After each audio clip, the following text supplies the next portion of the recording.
So is it some kind of sociological trend, or is there an anthropological root cause that has resulted in Jamaican sportswomen so dominantly outperforming our men?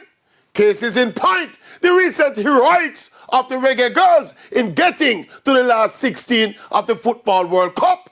The Sunshine Girls making the medal podium, finishing third at the Netball World Cup. Our volleyball queens were recently crowned champions of the Caribbean. And guess what? The World Athletics Championships coming up.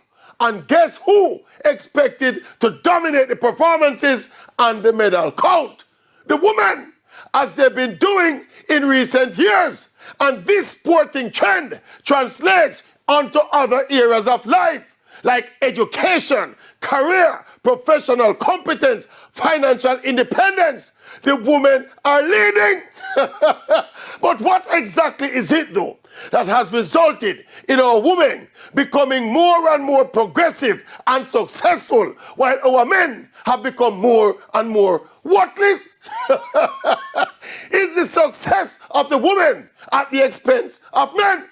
Why can't men and women rise up together as one force? It's true.